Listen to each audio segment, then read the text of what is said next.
Ahmedabad police કમિશનરે ભદ્ર વિસ્તારની મુલાકાત લઈને ટ્રાફિકની સમીક્ષા કરી.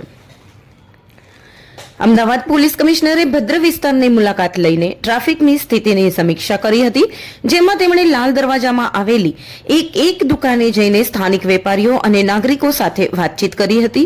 આ મુલાકાત દરમિયાન જ્યારે પથરાણાવાળા સમસ્યાઓની રજૂઆત કરવા માટે આગળ આવ્યા, ત્યારે ત્યાં હાજર પોલીસ કાફલાએ તેમને કમિશનર સુધી પહોંચતા અટકાવ્યા હતા અને ત્યાંથી દૂર કર્યા હતા. પોલીસ કમિશનરે કહ્યું કે હું આવ્યો એટલે ભદ્રનો રસ્તો ખાલી નથી ને, તેમ કહીને તેમણે ટ્રાફિક પોલીસની કામગીરી પર કટાક્ષ કર્યો હોય તેમ જણાઈ રહ્યું છે. અમદાવાદના ભદ્રમાં 3 મહિના અગાઉ પથરાણાવાળાને કારણે ખૂબ જ દબાણ હતું, જેના કારણે તે રસ્તેથી ચાલીને પણ જવું મુશ્કેલ હતું.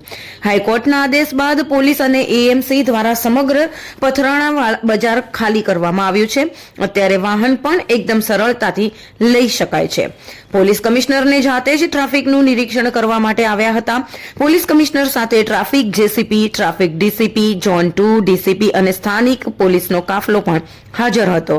પોલીસ કમિશનર દ્વારા ભદ્રથી ચાલતા જઈને કેટલાક દુકાનદારને મળીને પૂછવામાં આવ્યું હતું કે ખરેખર અહીંયા ટ્રાફિક નથી થતો કે પછી આજે મારી વિઝિટ હતી એટલે પોલીસે ટ્રાફિક દૂર કર્યો છે. લોકોને સાંભળીને પોલીસ કમિશનર ભદ્ર મંદિરે દર્શન કરવા ગયા હતા.